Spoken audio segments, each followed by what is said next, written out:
A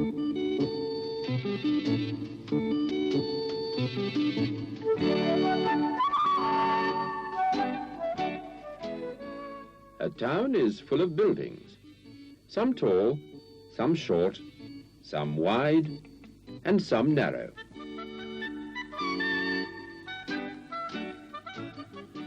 The buildings are flats and houses and factories and shops.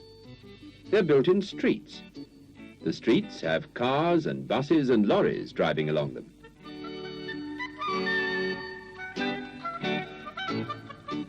The cars and buses and the streets are full of people. In fact, there are a lot of people in a town. Do you live in a town?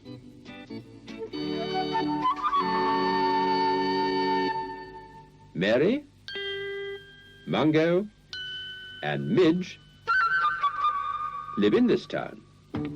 They live with Mary's mother and father in this tall block of flats. They live right at the top.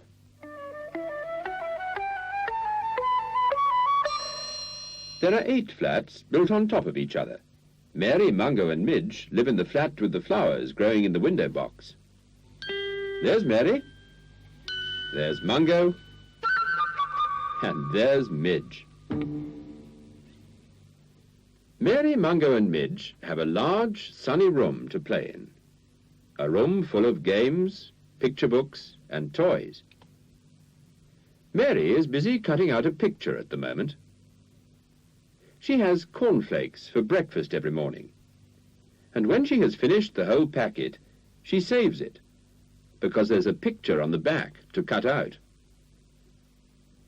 Each packet has a different picture of a machine that can fly. Mungo is very interested. But where is Midge? Hello. Lovely crumbs in this packet. I thought you were very quiet, Midge. But you must get out of the packet because Mary wants to cut out the picture. And I don't want to cut off your tail as well, by mistake.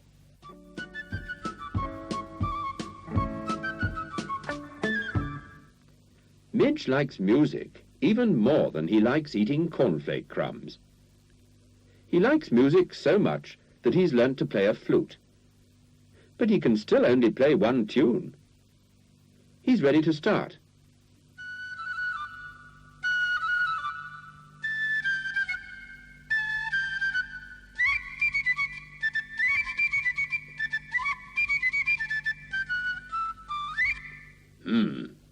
So people have really flown in things like these? What things? A long, long time ago, before there were any aeroplanes, there were balloons, like this, that took people for a ride in the sky. The people stood in the basket underneath, and the balloon took them up into the air. It floated across, and then landed. What's that? That's called an airship. Airships were used a long time ago. They had propellers to drive them along, and some of them could carry quite a lot of people. And this is the sort of aeroplane that was used many years ago. Look, you can see the pilot sitting there. And the plane had 2 wings, one on top of the other. I would rather have a ride in the balloon.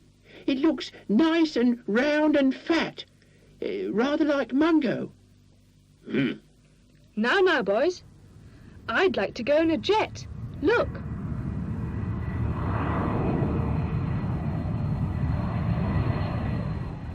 No, it's that helicopter for me.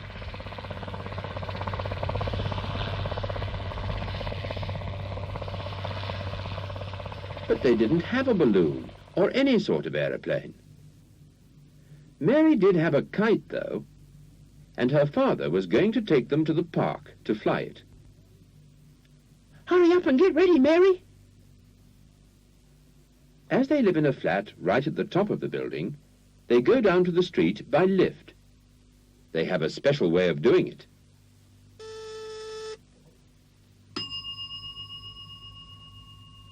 I'll meet you in the park, boys.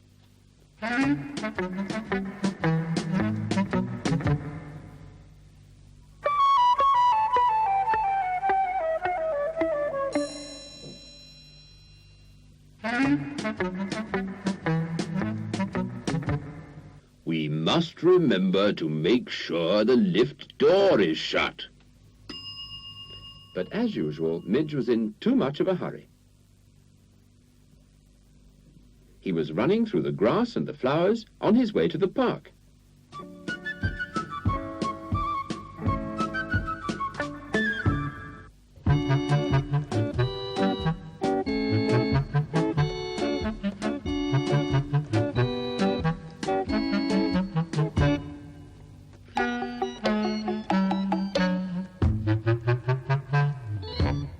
By the time Mungo caught up with Midge, he was already in the park, watching a man selling balloons. Balloons, 6pence each. Red balloons, blue balloons, yellow balloons, green balloons, any colour, 6pence each. If I had a balloon, I could have a ride in the sky. No, you couldn't. These are only toy balloons, and anyway, there's no basket underneath for you to get into. Mary soon arrived with her kite. Her father told her to hold tightly onto the string and run. Then the wind would lift the kite into the sky. Mungo and Midge watched her.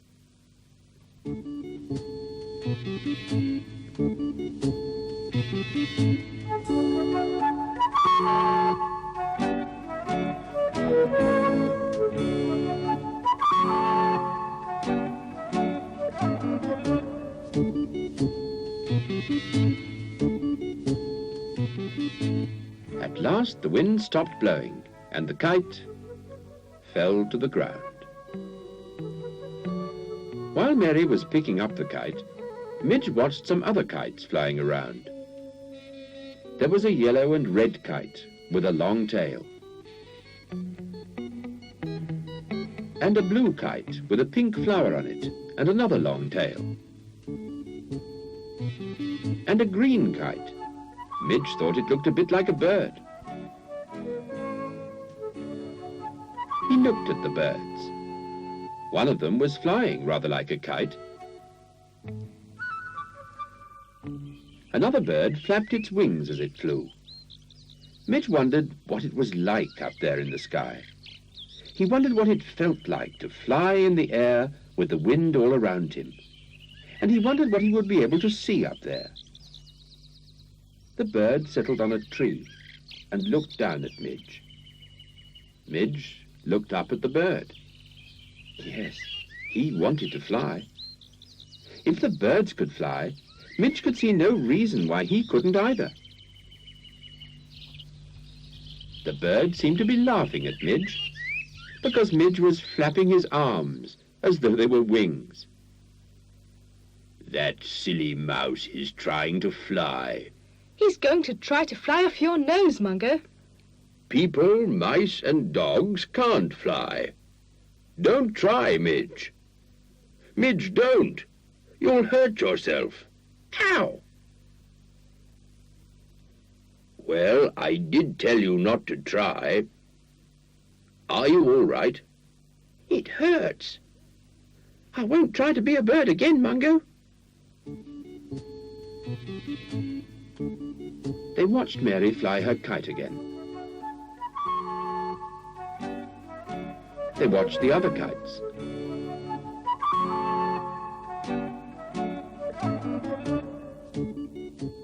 They watched the aeroplanes high up in the sky.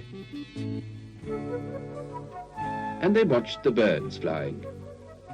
And Midge still wanted to fly. But now he knew he couldn't fly by himself. Then he saw something that gave him an idea. A balloon. It was one of the balloons the man had been selling in the park. The wind must have blown it away.